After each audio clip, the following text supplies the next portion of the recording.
शं वरुणः शन्नो भवत्वर्यमा शन्न इन्द्रो बृहस्पतिः शन्नो विष्णुरुक्रमः ॐ शान्ति शान्ति शान्तिः।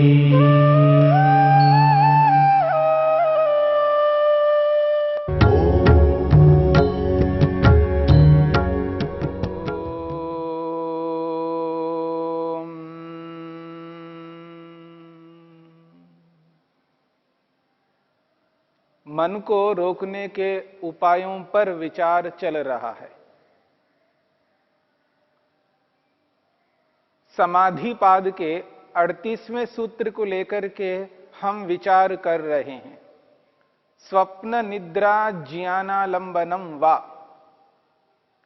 महर्षि पतंजलि ने मन को रोकने के अलग अलग उपाय बताए हैं। व्यक्ति का भिन्न भिन्न समय में अलग अलग स्तर बन जाता है, अर्थात सर्वदा सतत एक जैसा स्वभाव, एक जैसा स्तर प्रारंभिक योगाभ्यासी का नहीं हो पाता है। ज्ञान विज्ञान की कमी से, अनुभव की कमी से प्रारंभिक योगाभ्यासी अपने ज्ञान के स्तर को बदलता रहता है। चाह करके नहीं बदलता, परंतु उसकी वैसी योग्यता ना होने के कारण से, परिपक्वता ना होने के कारण से ज्ञान का स्तर उनका बदलता रहता है। ऐसी स्थिति में जिस उपाय को अपना करके मन को एकाग्र करता है, उसी उपाय को दोबारा अपना करके मन को एकाग्र नहीं कर पाता है। अर्थात एक दिन जिस उपाय को अपना करके वो मन को एकाग्र करता है, दूसरे दिन, तीसरे दिन, चौथे दिन उसी उपाय को अपना करके एकाग्र नहीं कर पाता है। उस उपाय को अपनाकर जिस दिन एकाग्र करता है, उस दिन का, उस समय का, उस व्यक्ति का जो स्तर है, वही स्तर दूसरे दिन, तीसरे दिन नहीं रह पाता है। स्तर में परिवर्तन होने के कारण से वही उपाय कारगर नहीं हो पाता है। इसलिए व्यक्ति अलग अलग उपायों को अपना करके मन को एकाग्र करने का प्रयत्न, पुरुषार्थ करता रहता है। यदि उपाय थोड़े हों, कम मात्रा में हो, उन सारे उपायों को अपना ले और मन को एकाग्र नहीं कर पाया, तो प्रारंभिक योगाभ्यासी शीघ्रता से हताश, निराश होने लगता है। इस हताशा, निराशा को हटाने के लिए महर्षि पतंजलि ने अलग अलग सूत्र बनाए, जिससे प्रारंभिक योगाभ्यासी उन उपायों को अपनाता हुआ मन को स्थिर कर सके, मन को परमेश्वर में एकाग्र कर सके। मन को ईश्वर में एकाग्र करना आवश्यक, जरूरी है। उसके बिना ध्यान, ध्यान के रूप में, जप के रूप में नहीं हो पाता है। इसलिए महर्षि पतंजलि ने इस समाधिपाद के 38वें सूत्र में दो उपाय बताए हैं, एक स्वप्न ज्ञान और निद्रा ज्ञान। इन दोनों का सहारा लेते हुए योगाभ्यासी मन को प्रसन्न करता हुआ, मन को स्थिर करके ईश्वर में एकाग्र करने में समर्थ हो पाता है। हमने स्वप्न को लेकर के कुछ विचार किया।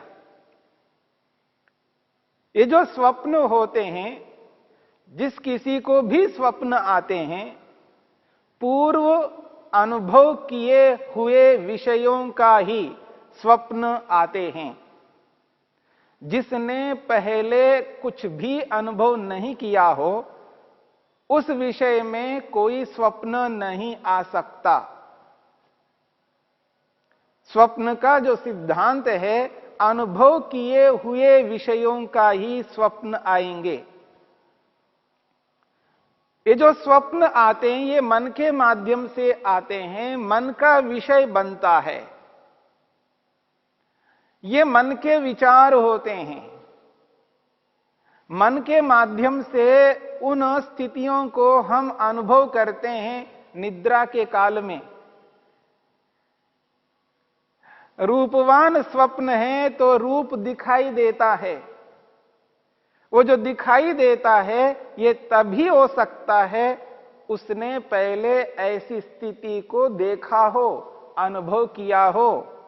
किसी विचार को लाता है, किसी घटना को लाता है, किसी भी स्थिति को स्वप्न में अनुभव करता है, देखता है, तो समझ लेना उसको उसने पहले अनुभव किया है।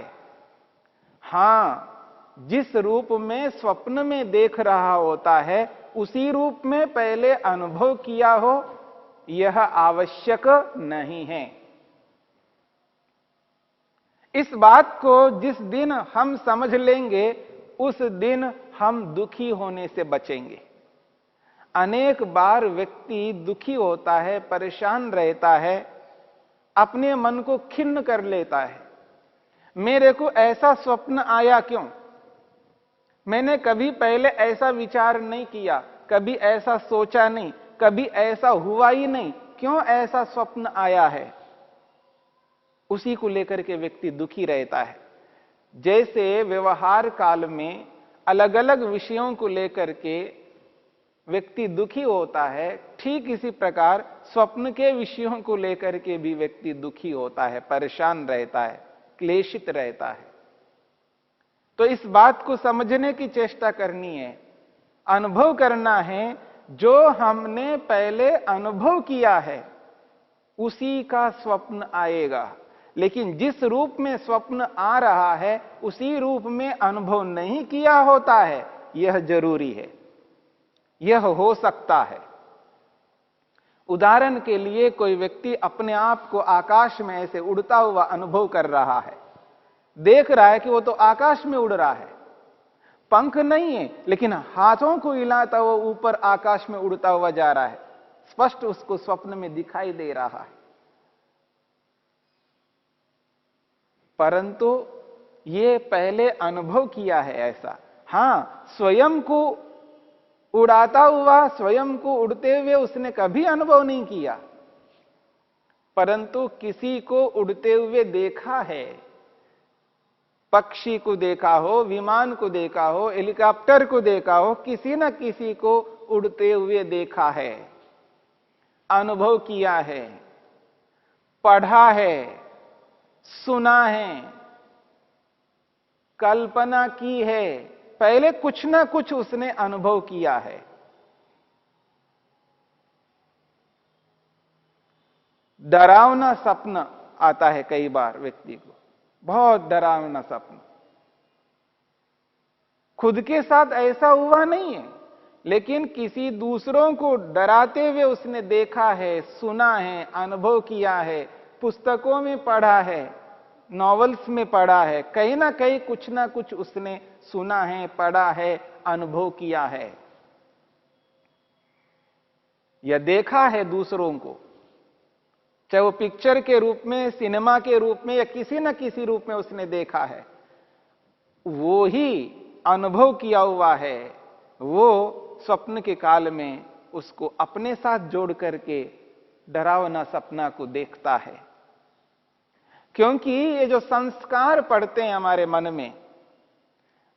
मन में जो छाप पड़ता है, जो देखा उसका छाप पड़ा, जो सुना उसका छाप पड़ा, जो जो व्यवहार काल में हम देखते हैं, सुनते हैं, अनुभव करते हैं, पढ़ते हैं, जो कुछ भी करते हैं, उन सबका छाप, मुद्रण मन के अंदर होता है, अंकित होता है। जैसे कंप्यूटर में हम डाटा स्टोर करते जाते हैं, अंकित करते जाते हैं, जो जो उसमें आप करेंगे, जो भी उसके साथ आप रह करके जो भी कर्म कार्य करेंगे, किसी भी विषय से संबंधित उसमें कुछ करेंगे और उसको सेव करते जाते हो, तो वो सारा का सारा डाटा उसके अंदर आता है, जमा होता रहता है। ठीक इसी प्रकार हम पूरे दिन भर जो कुछ भी करते हैं, देखते हैं, सुनते हैं, पढ़ते हैं, लिखते हैं, विचार करते हैं, कल्पना करते हैं, सबका सब डाटा हमारे मन के अंदर अंकित होता रहता है, उसमें स्थिर होता रहता है। इसी को दार्शनिक भाषा में संस्कार कहते हैं, आध्यात्मिक भाषा में इसको संस्कार कहते हैं, आयुर्वेदिक भाषा में इसको संस्कार कहते हैं। हमारा जो अध्यात्म है, इस अध्यात्म के अंदर इसी को संस्कार शब्द से बोला जाता है। ये जो संस्कार हमारे मन के अंदर पड़ते हैं, उन्हीं संस्कारों से युक्त स्वप्न की अवस्था में रहता है व्यक्ति। आत्मा पूर्ण रूप से, यानी शरीर और इंद्रियों का जो संपर्क बना हुआ है, वो संपर्क पूर्ण रूप से टूटता नहीं है। न पूरी निद्रा आ रही होती है, न पूर्ण रूप से जागृत होता है व्यक्ति। दोनों के जो बीच की स्थिति है, उस स्थिति में व्यक्ति स्वप्न देखता है। यानी आत्मा मन के साथ जुड़ जाता है। मन के अंदर जो स्टोर हुआ है, जो संस्कार बने हुए हैं, जो डाटा है, उसको देखने लगता है और वह नियंत्रण नहीं होता है। वहां मन पर नियंत्रण नहीं होता है, तो उस अनियंत्रण की स्थिति में उन संस्कारों को देखता हुआ एक संस्कार को दूसरे संस्कार के साथ जोड़ता है। तो उस स्थिति में जो पक्षी को देखा था, उसके उड़ते हुए को देखा, लेकिन उसको हम अपने साथ जोड़ लेते हैं और हम खुद उड़ते हुए दिखाई देते हैं। ऐसे ही सारे के सारे स्वप्न होते हैं। कुछ यथार्थ रूप में भी दिख सकते हैं और कुछ इसी प्रकार काल्पनिक हो सकते हैं, यानी एक दूसरे के साथ जोड़ जोड़ करके हम देख रहे होते हैं या यथार्थ रूप में देख रहे होते हैं। ये जो स्वप्न हैं, जितने भी प्रकार के स्वप्न आते हैं, उनको दो विभागों में हम विभक्त कर सकते हैं, बांट सकते हैं, दो प्रकार बना सकते हैं, जिनको आप बुरे संस्कार कह सकते हैं, बुरे स्वप्न कह सकते हैं, जिनको आप अच्छे संस्कार कह सकते हैं और अच्छे स्वप्न कह सकते हैं। यानी संस्कार जो हमारे मन के अंदर हैं, वो अच्छे भी हैं और बुरे भी हैं। और जब अच्छे और बुरे आपस में मिलकर के जब हमारे लिए भयावह बन जाते हैं, डरावने बन जाते हैं, क्लेश दुखी बनाने वाले होते हैं,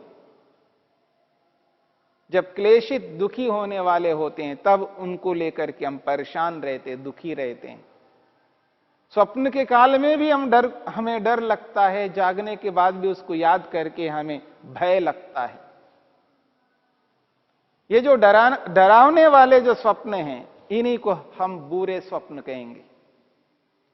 और जो अच्छे स्वप्न जिसको आप कहते हैं, जिससे मन प्रसन्न होता है, जिससे मन अच्छा लगता है, जिसको सुख अनुभव होता है, जिसमें व्यक्ति अपने आप को सुखी अनुभव करता है, प्रसन्न अनुभव करता है, शांत अनुभव करता है, जिसके कारण से व्यक्ति और आगे बढ़ना चाहता है, उन्नत होना चाहता है, जो स्वप्न उसको प्रेरित करता है, उसके जीवन में प्रेरणा देता है, आगे बढ़ने के लिए वो प्रेरक बनता है, एक आदर्श के रूप में काम करता है, सतत उसके लक्ष्य को स्मरण कराता है, उसका जो प्रयोजन है उसको वो याद कराता रहता है।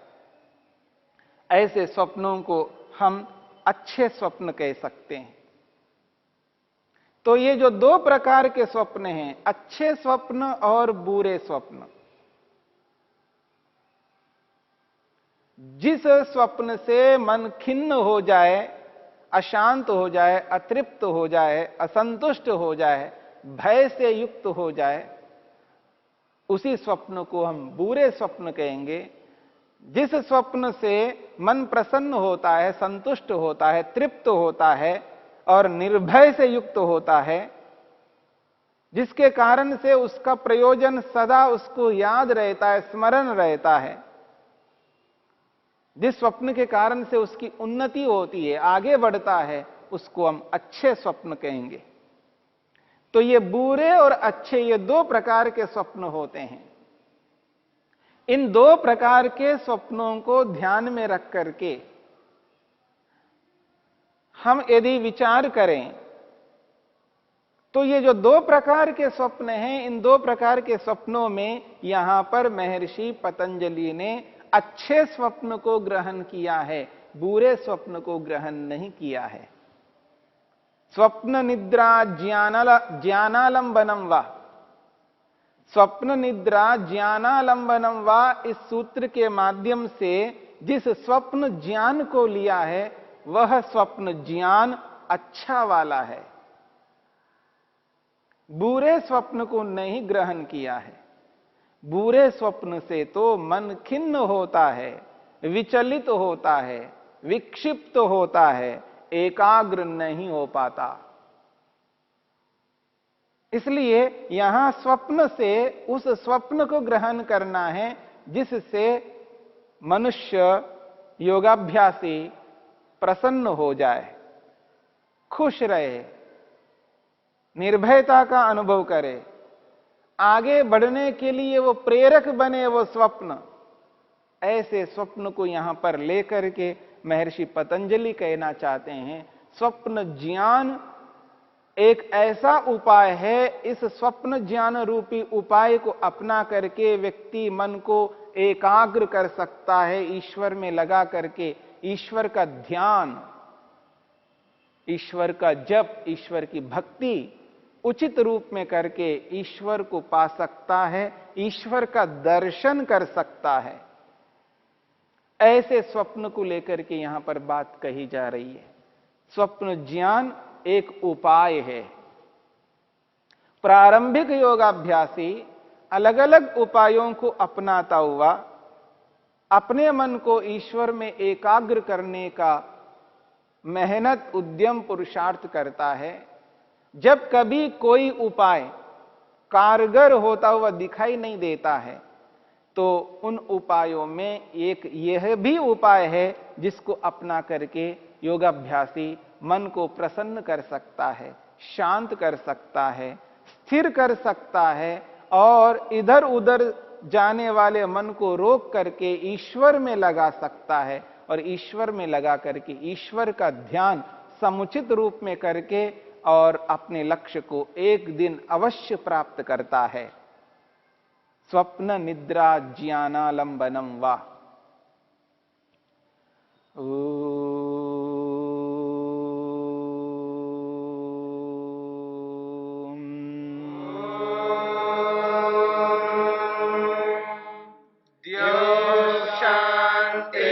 शांतिरंतरिक्षं शांति पृथिवी